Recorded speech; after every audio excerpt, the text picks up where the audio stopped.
Hey everyone, stay with me and I'll show you how to make amazing ribs just like this. Hey there everyone, so I'm going to take you through my rib recipe today. The first thing that we want to do, which is basic for anyone that's ever made ribs before, is to pull the membrane off the bottom. So all you really need to do is get under a little piece of it with your knife, and then once you have a section of it in your fingertips, you'll use a paper towel because it'll help you to hold on to the little piece of membrane without slipping out of your hands, and then you start to pull it.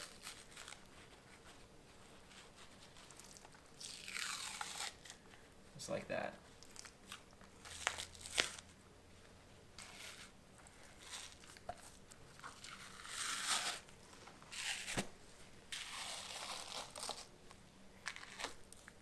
Okay, I'm going to do the second one off camera, but the reason why we wanted to do this was because now the smoke and all the different flavors in your rub can actually penetrate the meat on this end. With that membrane there, it was going to create a barrier. So the membrane's off, and now I'm going to apply my first layer of rub, and I use two different rubs when I make ribs. The first one is a little concoction that I made, and I'm not going to get into the recipe of the rub in this video. I'm going to do a specific video on the rubs that I like to use, but essentially it's a salt, pepper, garlic, onion powder, paprika type of a mixture. I'm going to put it on.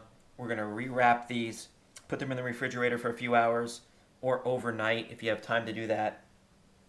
And then you want to pull them out of the refrigerator before you smoke them and let them get to room temperature before putting them on the smoker. So here I am applying the rub. I want to get it all fully covered, and now I'm wrapping them thoroughly. They're going to go into the refrigerator, like I said, for a few hours or overnight, and then the next shot here you're going to see me after I've pulled them out of the refrigerator. Okay, so these have been out of the fridge for about 45 minutes now to an hour room temperature. The smoker is up to temperature. We're going to get these on right now. I'm using the masterbuilt electric smoker. I did a review on that if you're interested. I'll leave a link below, maybe a card up here. So we have the temp set on the smoker for 225, and that's how we're gonna keep it at that temp the entire time. We're gonna get the two racks here on this grate, and I've already got some hot water in the moisture pan. We're going to keep the moisture up for the majority of the cooking process, but I'm going to remove the water later on, and I'll talk about that later.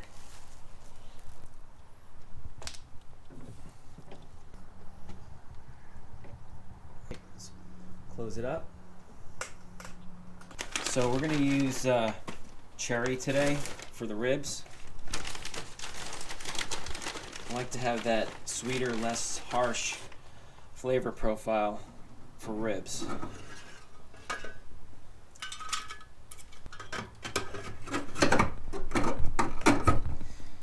Spin it, drop them into the tray. I'll put a few more.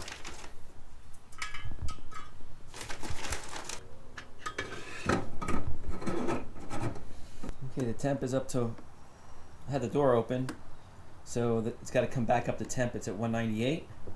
And the cool thing about this one is it's got Bluetooth. I can connect to it with my phone, and then I can check on the temperature from inside the house. So one more thing here. We've got this moisture control dial, and I'm leaving it closed right now to keep the moisture in. Towards the end, when I remove the water from the cooking process down below, I'll also open this up to make sure the moisture escapes and we get more of a dry heat on the ribs. So it's been actually about 2.5 hours, and I'm gonna open it up, check it, and most likely gonna wrap it now. Yeah, they're starting to look pretty good. So what I want to do is wrap it, get it in some foil for about a half an hour to 40 minutes. I'm thinking about 40 minutes this time based on the way it looks. what I do here is I want to create a little pocket where I can add some liquid. Fold it in both sides, and so what I have in this cup is a 50-50 mixture of apple cider vinegar and some pineapple juice. You can use whatever you want. You can use apple juice. You know, there's really no end to what you want to put in here to steam. It's wine. It's entirely up to you.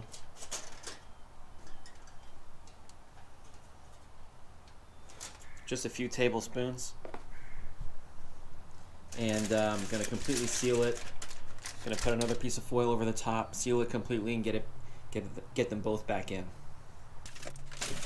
Okay, they're both going back in. You want that foil as airtight as possible. And about 40 minutes. So the ribs have been wrapped up in the foil for at least 45 minutes. And I'm going to take them out now. And then I'm going to put my second rub on there. And this is my sweet rub for ribs. It's mostly brown sugar, a little salt, a little pepper, a little bit of garlic powder, and some paprika for sure. And the key ingredient for this one is about in this amount here, I use about a half a teaspoon of dark chocolate cocoa powder. Even though it's only half a teaspoon, you definitely get that chocolate flavor note coming through just a little bit. I mean, your ribs don't taste like chocolate, but there's that little flavor profile that comes through, and it's really great. The other thing that I do with this is as you can notice, not sure how well this is coming up, but brown sugar is broken down. I put all of this in a chopper, blend it up, because I want it to come out like powder when I shake it on. I don't want to have those big brown sugar chunks. Okay, so I want to take this out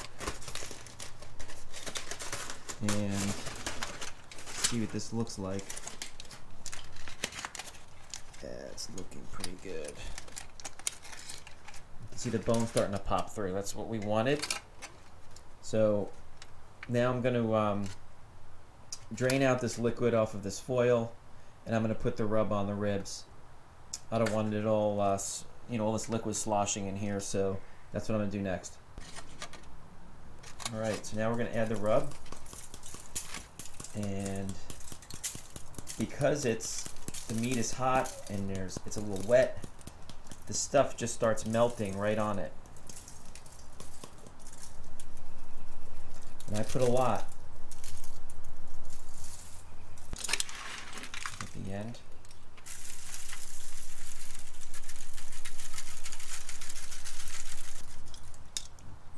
So now this is going to help us get that bark. Okay, so now they're both in. Last little bit here. The one in the back that I put in first is already melting. Look how much of this stuff I used. Almost all gone. Alright, so we're going to put that in here for an hour. One last thing that I wanted to mention is that I'm no longer putting wood chips in here.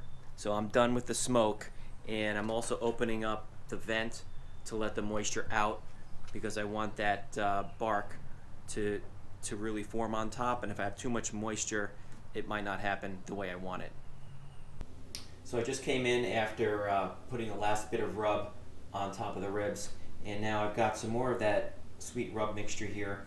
What I want to do is create a little bit of a paste out of this, in a sense like a very thick barbecue sauce. And by the way, you could use your own barbecue sauce to do this. You don't have to do what I'm doing here with the rub. You can use your own barbecue sauce. You can go buy whatever you like from the store. It really doesn't matter.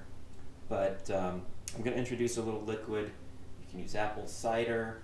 You can use apple cider vinegar. You can use, what I have is a little bit of pineapple juice. You can use apple juice. And I'm going to stir it in.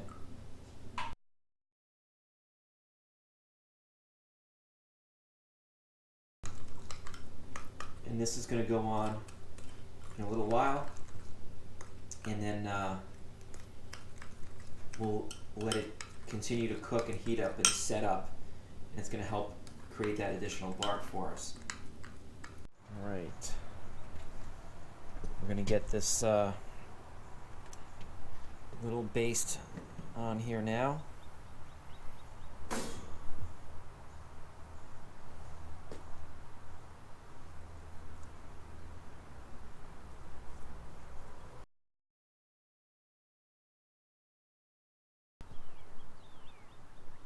Looks like I made just enough.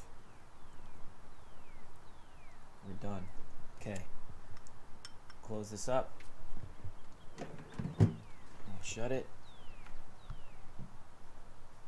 Give it about 20 minutes. Okay, we're all done. Let's turn it off. Open it up.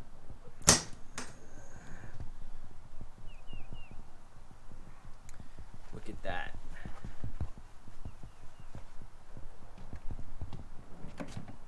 How awesome does this look? Look at that. Gotta love that. Got that nice bend, but not break to it. Right? That's exactly how you want it. So let's cut into them. Let's see how they look.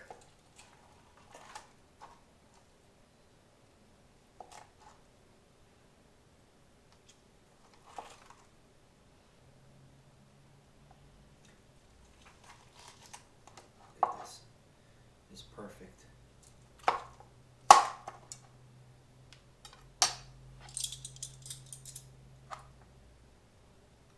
Look at this. Look at that bark on there. I can't wait to eat this. So we got a sweet potato and some cornbread. Now these ribs. I can't wait. Thanks for watching, everyone. Hopefully you'll take something from this rib recipe or rib process that I put together for you. If you haven't already, I would appreciate if you would hit that subscribe button down below and come back and watch the next one real soon. Thank you.